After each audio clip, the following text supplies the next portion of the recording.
Saturday night main ஈவெண்ட்டா என்ன match நடந்துச்சுன்னு கேட்டிங்கன்னா கோல்ட்பெர்க் வர்சஸ் கந்தர் இவங்க 2 பேருக்கு மேட்ச் நடந்துச்சு. இந்த மேட்சுக்காக கோல்ட்பெர்க் ஃபர்ஸ்ட் கந்தர் தான் வர்றார். அதுக்கப்புறம் கோல்ட்பெர்க் அவரோட சன்னோட கூட வர்றார். அது மட்டும் இல்லாமல் இந்த இடத்துல வந்து அதுக்கப்புறம் இன்ட்ரடியூஸ் பண்ணுறாங்க. 2 பேரும் இன்ட்ரடியூஸ் பண்ணி சாம்பியனையும் சேலஞ்சரையும் இன்ட்ரடியூஸ் பண்ணினதுக்கப்புறம் இந்த மேட்ச் ஸ்டார்ட் ஆகுது. கோல்ட்பெர்க்கு எடுத்தோடனே சாப் வைக்கிறார் கந்தர் சாப் வச்சோடனே கோல்ட்பெர்க் அசால்ட்டாக அதை வாங்கிக்கிட்டு சிரிக்கிறாரு. என்னடா இது ஒரு சாப்பாடு அப்படின்ற மாதிரி.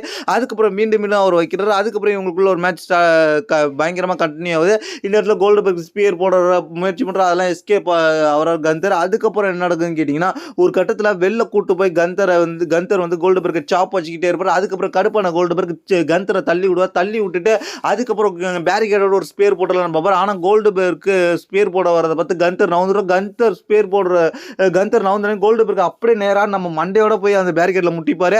அதுக்கப்புறம் என்ன உள்ள ரிங்கில் கூட்டு போய் அடிப்பாங்க. அதுக்கப்புறம் இந்த மேட்ச்சில் வந்து கோல்ட்பெர்க் ஒரு கட்டத்தில் ஸ்பேர் போடுறதுக்கு ரெடியாக இருப்பார். அந்த இடத்துல ரெஃப்ரி வாண்டடாக ஸ்பேர் வாங்குறதுக்காக கந்தர் கூட நிற்பார். கந்தர் நவுந்தோடனே அந்த ஸ்பீர் வந்து ரெஃப்ரி மேலே விழுந்துடும். ரெஃப்ரி மேலே விழுந்தோடனே அங்கே உள்ள யார் இருக்க மாட்டாங்க. அதுக்கப்புறம் வந்து என்ன நடக்கும்னு கேட்டிங்கன்னா ரெஃப்ரி இல்லாமல் கொஞ்சம் நேரம் இவங்க 2 பேரும் சண்டை போட்டுப்போம். அதுக்கப்புறம் ஒரு வெப்பன்ஸ் மாதிரி ஒன்று எடுப்பார்.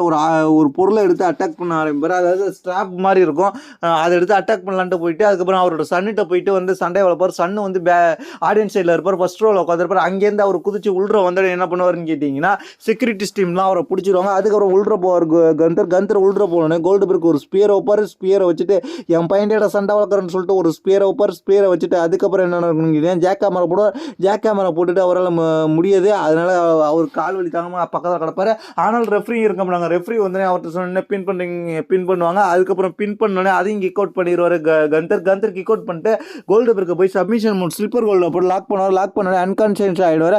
அன்கான்ஷியஸ் ஆனோடனே இந்த மேட்சை முடிச்சு விட்ருவாங்க. இந்த மேட்சை முடிச்சு விட்டோன்னே வின் பண்ணது யாருன்னு கேட்டிங்கன்னா கோல்ட்பெர்க்கை தோக்கடிச்சு கந்தர் தன்னோட சாம்பியனை ரீட்டைன் பண்ணிட்டார். ரீட்டைன் பண்ணதுக்கப்புறம் கோல்ட்பெர்க் ஒரு கந்தர் போனதுக்கப்புறம் ஒரு ஸ்பீச் கொடுப்பாரு. நான் எல்லாத்தையும் அப்பாலஜிஸ் கேட்டுக்கிறேன் இந்த மேட்ச்சில் தோற்றதுக்காக. அது மட்டும் இல்லாமல் எனக்கு சப்போர்ட் பண்ண எல்லாருக்குமே நன்றி அப்படின்ற மாதிரி சொல்லுவார். என்னோட ஃப்ரெண்ட்ஸ் அண்ட் ஃபேமிலி அதுக்கப்புறம் இங்கே உள்ள WWE மெம்பர்ஸ் எல்லாருக்குமே நன்றி அப்படின்ற மாதிரி ஒரு ஸ்பீச் கொடுப்பார்.